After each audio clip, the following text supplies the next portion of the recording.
Shalom, meus irmãos, esse é o canal Verdade Revelada, 10 anos, trazendo as Escrituras, trazendo uma palavra salvífica da salvação do Messias, confirmando os mandamentos e o nosso Salvador como o único meio para a vida eterna. E hoje nós vamos falar sobre os ataques dos antimissionários, de vários céticos e outros grupos, até da nova era, que combatem a messianidade e a filiação divina do Messias. Então, todos eles têm isso em comum. Eles invalidam o testemunho do Messias, anulam o seu papel como ungido, escolhido, né? E também não reconhecem como filho do Messias. Então eu vou mostrar para vocês os argumentos deles e vou mostrar nas Escrituras o que está escrito. E eu não vou utilizar nem sequer a Bíblia cristã, como eles dizem, né? O Novo Testamento. Não. Eu vou usar a própria ferramenta deles, a Torá, e vou comprovar para vocês que a Torá, ela atesta a messianidade e a filiação divina do Messias, ok? Então eu espero que você assista até o final, porque no final eu vou fazer um desafio. E se você assistir até o final, você vai entender também por que esses líderes religiosos, eles não querem aceitar esse nosso Salvador, o Messias, a quem o cristianismo chama de Jesus, porque na verdade seu nome é Yahushua em hebraico e também chamado de Yeshua em aramaico. Bem, eu fiz um pequeno esboço aqui, reunindo tudo que eles falaram, né? Os argumentos dos antimissionários, são aqueles especialmente da linha judaica, claro, não messiânica, né? Porque existem judeus messiânicos, né? E pessoas que temem ao Eterno, mesmo sendo judeus. Então aqui não se trata de nacionalidade, de raça. Aqui se trata de uma postura muitas vezes injusta que é adotada por alguns que se colocam como mestres, rabinos, professores, até aqui em canais no YouTube. E eu vou mostrar para vocês por que é que esses rabinos que eu estou citando, eles não aceitam o nosso Messias, ok? Vale ressaltar, queridos, que, por exemplo, existe uma diferença entre o sujeito que nasceu judeu, só ouviu Cabala, Talmud, Torá oral e nunca ouviu falar sobre o Messias, né? A quem chamam de Jesus, nunca ouviram falar sobre Yahushua. É diferente essas pessoas. De indivíduos, por exemplo, que uma vez foram cristãos e então negaram o Messias e agora o perseguem, o combatem e tentam macular até sua imagem, como veremos nos argumentos deles. Vamos começar. O primeiro argumento que eles colocam é que há dúvidas sobre a filiação paterna do Messias. Essa novidade é porque eu já havia ouvido alguns argumentos invalidando a profecia de Isaías 7:14, né? Ele nascerá de uma virgem, eles vão lá e dizem, não é virgem não, o original é uma moça. Aí eu já até tinha desmistificado essas ideias, porque a palavra hebraica alma, ela implica também em uma virgem. Tanto é que na nossa cultura mesmo, você diz, olha, tal, fulano é moça ainda, ou seja, ela não teve homens, não teve relação. Mas eles chegam ao ponto de dizer que na Cabala, na Guemará, em escritos rabínicos, né, o Messias seria filho de um romano. Gente, isso é um grande falso testemunho, uma grande mentira. Por quê? Porque a Torá exige que toda palavra seja estabelecida pela boca de 2 ou mais testemunhas. Então, se vem um rabino, aí ele cita um rabino que até ele formulou a Torá, ele formulou a Cabalá, né? Quer dizer recebimento, uma espécie de misticismo judaico. Aí ele cita esse indivíduo como sendo ali uma base, um fundamento para embasar que o Messias não era filho legítimo, né? No caso de José, como nós conhecemos, Yosef, mas que teria sido filho de um romano, fruto de um adultério e de uma infidelidade de Maria. Isso é falso testemunho e isso fere a Torá. Porque um escritor de Cabala sozinho não pode atestar uma verdade dessa. Então, é uma grande mentira, uma grande farsa. Ele cita também um outro escritor aí da Guemará, né, um rabino aí, que eu nem quero citar o nome dessas pessoas, mas é outro mentiroso, porque um só indivíduo, e eles sabem disso, não podem estabelecer uma verdade apenas com uma testemunha, ok? Então eu já vou direto para o segundo ponto, que é um absurdo. O caráter da mãe do Messias de acordo com a Guemará e a Cabalá. Gente, segundo eles, Maria seria uma grande mentirosa, e porque, né, ela teria ali tido o Messias como fruto de um adultério. E segundo eles, Maria era transgressora da Torá. Por quê? Porque ela, em plena festa do Yom Kippur, teria, né, sido infiel e fugido com um determinado sujeito, que era romano, de onde teria sido fruto dessa relação o Messias. Uma grande aberração, né? E ainda dizendo que ela não cumpria o período de nidá e tal, né, o período em que a mulher menstrua, também quebrando a Torá. Todas essas mentiras, já como citei, ela vem da boca de um indivíduo, não de duas testemunhas. E a Torá, ela exige que as testemunhas sejam oculares, duas testemunhas, no mesmo lugar, no mesmo período do acontecimento, para testemunharem desse ocorrido. Porque eles mesmos vão dizer o seguinte, porque a Guemará foi escrita aí 2 séculos depois do Cristo, né, do Jesus. Então, como alguém que escreve 2 séculos depois estava lá durante esses ocorridos? É simples, gente. A nossa mente tem que seguir a lógica. E por que eu estou fazendo esse vídeo? Porque tem pessoas, até cristãos, que vão ouvir esses rabinos, ouve os argumentos deles, porque eles vão misturar algumas verdades, sim, como eu vou mostrar mais na frente, não nessas aqui, claro. Então confundem a cabeça das pessoas que não têm o mínimo de conhecimento bíblico das Escrituras e aí acabam negando o Messias. Mas louvado seja o Eterno, que o Eterno nos chamou aqui para dar testemunho dos mandamentos e dar testemunho do Messias. Ok, meus irmãos? Então vamos lá. Segundo eles, o caráter do Messias, e eles vão denegrir o caráter do Messias, eles vão dizer assim, não, porque ele não cumpria a Torá plenamente, porque ele não cobria a cabeça durante as aulas de Torá, e o que também não era uma coisa tão grave, mas ele ficava cobiçando mulheres lá durante a aula de Torá. Mais uma grande falta de honestidade intelectual. Por quê? Porque todos esses rabinos sabem que toda palavra só pode ser estabelecida pela boca de 2 ou mais testemunhas. Se um indivíduo ele afirma uma coisa dessa, atentando contra a idoneidade, a integridade do nosso Salvador, ele está cometendo um terrível pecado. E isso fere, né? No caso, o 9º mandamento, que diz para não levantar falso testemunho contra o teu próximo. Então ele está em pecado de morte. Tudo bem. O 4º diz o seguinte, os sinais não cumpridos da Torá. E, gente, essa é uma coisa que muitos são pegos. Porque eles vão enumerar uma série de coisas para dizer que o nosso Messias não é verdadeiro. Por exemplo, eles dizem assim, cadê o 3º templo que foi levantado? Pelo contrário, o 2º foi destruído, né? Aí eles vão dizer o seguinte, cadê o reino que ele estabeleceu? Porque eles dizem, o Messias tem que reinar. Aí esse é um outro ponto. Aí eles dizem, cadê o período de paz que o Messias iria trazer, em que todas as nações habitariam em paz? E esse é outro ponto.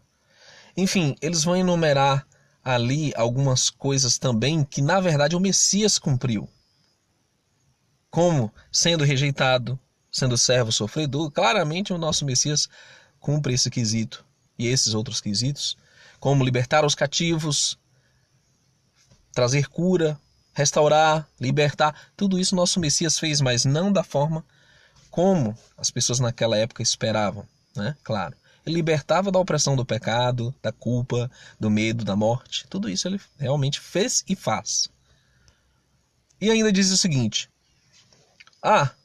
esse Messias de vocês aí, ele, infelizmente, ele não se encaixa, porque ele não reinou, não tem reino, e ainda existem aí uma série de coisas que não se cumpriram.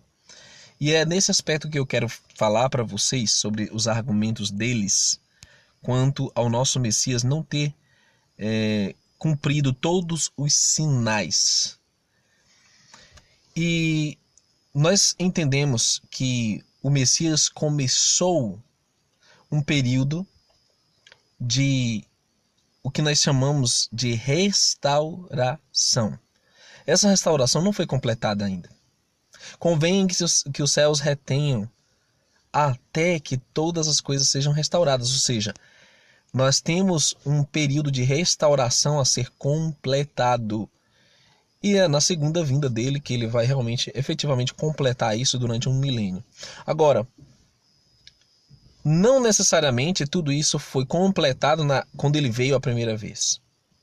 E é nesse ponto que eles julgam que não, esse não é o Messias. Mas eu vou mostrar pela Torá, queridos, que sim, esse a quem você chama de Jesus Cristo no cristianismo, o que eu chamo de Yahushua HaMashiach na visão hebraica da restauração, esse Messias é sim o verdadeiro. Aqui vai o primeiro ponto da Torá que atesta esta verdade. Que Yahushua é aquele filho da mulher que pisaria a cabeça da serpente. Porém, inimizade entre você e a mulher, entre a sua descendência e o descendente dela. Este lhe ferirá a cabeça e você lhe ferirá o calcanhar. Gênesis 3,15. O Messias, ele fere o calcanhar da serpente quando ele foi morto no madeiro, no Gólgota, quer dizer, Monte Caveira, uma alusão à cabeça da serpente, e lá era onde Davi havia enterrado a cabeça de Golias. Então ele cumpre isso da Torá, do Gênesis. Gênesis 22:18, na sua descendência serão benditas todas as nações da terra, porque você obedeceu minha voz. Se referindo a Abraão, o descendente de Abraão abençoaria todas as nações. Isso o Messias em específico, o filho de Abraão, cumpriu. Diz que ele seria o leão da tribo de Judá, a quem todos os povos da terra obedecerão. Judá é um leãozinho, da presa você subiu, meu filho. Ele se agacha e se deita como leão e como leoa, quem o despertará? O cetro não se afastará de Judá, nem o bastão sairá de entre os seus pés, até que venha Siló, e a ele obedecerão os povos. Gênesis 49, 9-10. O Messias veio da tribo de Judá, portanto cumpre essa profecia. Ele é a estrela de Jacó que destruirá os inimigos do Altíssimo. Números 24, 17. Eu vejo, porém não agora, eu contemplo, mas não de perto, uma estrela procederá de Jacó, de Israel subirá um cetro, que ferirá as têmporas de Moabe, e destruirá todos os filhos de Sete. E queridos, se cumpriu. Ali, no ano 3 antes do Messias, no nascimento dele, um grande sinal no céu, uma conjunção entre Júpiter e Saturno, na escala 0 da constelação de Peixes. Isso está registrado nos anais da história, onde no Oriente surgiu a estrela de Jacó, a estrela do Messias. Nosso Salvador, o profeta semelhante a Moisés, a quem o povo deveria ouvir, Deuteronômio 18:15. Yahweh, seu Criador, fará com que do meio de vocês, do meio dos seus irmãos, se levante um profeta semelhante a mim, e a ele vocês devem ouvir. O Messias, queridos, é o filho de Davi. Quando seus dias se completarem, você descansar com seus pais, então farei surgir depois de você seu descendente, que procederá de você, estabelecerei seu reino. Este edificará um templo ao meu nome, e eu estabelecerei para sempre o trono do seu reino. 2 Samuel 7, 12-13. Então, o Messias é chamado também de Davi na profecia, porque ele vem da descendência de Davi, e ele estabeleceu realmente um templo. O templo sendo ele o próprio templo, aquele que foi edificado, aquele a quem os construtores, toda aquela elite oculta, maligna dos líderes religiosos daquela época rejeitaram. Ele é o templo, isso se cumpre nele. E outras porções das Escrituras Por que eu não vou citar as outras? Porque eles dizem que não há sequer um sinal na Torá que confirme a validade da messianidade do nosso Salvador, a quem conhecemos por Jesus Cristo, ou Messias, Yahushua, o que é uma grande mentira. Bom, queridos, eles falam dos evangelhos escolhidos no concílio de Niceia, e isso em parte é verdade, porque houve sim uma manipulação na escolha dos evangelhos, existem outros evangelhos, mas ao meu ver nada que cause dano à essência da verdade. Porque se houvesse algum evangelho gnóstico, por exemplo, na Bíblia, aí sim nós estaríamos em perigo. Mas os evangelhos que ali estão, na maioria sinóticos, ou seja, são de igual escrita, igual narração, Mateus, Marcos e Lucas, atestam a mesma verdade. Existem erros sim ali. Algumas contradições que foram apenas, creio eu, fruto de erros dos copistas. Até porque Roma confiscou o evangelho em hebraico, né? O Matitiarro, que é Mateus, e nos deixou apenas as vulgatas latinas, né, católicas. Mas não compromete o conjunto, o compêndio. As mudanças de Roma, sim, Roma infiltrou o domingo, festas pagãs e um monte de coisas, e disso nós sabemos, e todo pesquisador profundo conhece essas mudanças e sabe que a Torá é verdadeira e ela permanece na chamada nova dispensação. E que o Messias não veio derrubar a Torá, ele veio cumprir, e todos os seus discípulos a cumpriram também. Seria o Messias uma imitação do paganismo? E essa é uma das acusações mais fajutas que eu entendo. Porque se Satanás e os demônios sabiam os sinais e também as características da vinda e da vida do Messias, é lógico que ele iria imitar. E ele tem feito isso desde os anais da história, na Suméria, no Egito, na Babilônia, na Grécia, na Medopérsia, em Roma, como nunca. Então ele fez uma imitação barata, baseada na promessa que era conhecida de todos. Seria o Messias uma imitação do paganismo? Não, queridos. Eles imitaram o Messias e vão imitar finalmente quando vier o falso Messias judeu para enganar esses que negam o nosso Salvador.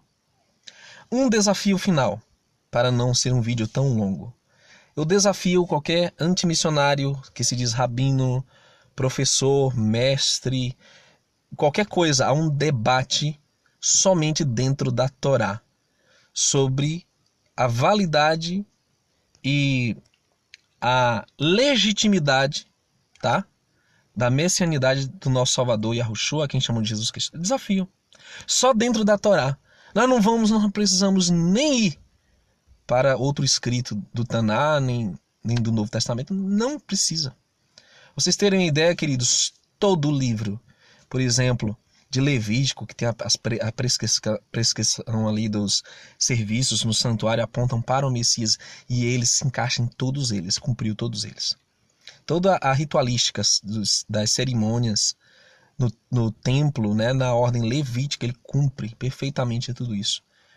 Então, fica o desafio, e pensem bem, queridos, antes de assistir esses vídeos com mentiras, com falsas acusações, com uma coisa que é muito séria na Torá, né, nas 10 palavras, nos 10 mandamentos, que se chama levantar falso testemunho. É muito sério isso, queridos, e o juízo será grave contra esses. Mas você já sabe a verdade. Vamos compartilhar esse vídeo com todos, para que a nossa fé seja cada vez mais avivada no nosso Salvador, que veio há 2000 anos atrás e está vindo outra vez. E também para que aqueles que não conhecem ainda possam conhecê-lo, seu amor, sua verdade e a vida que está nele para a nossa salvação eterna. Shalom, shalom, até o próximo vídeo.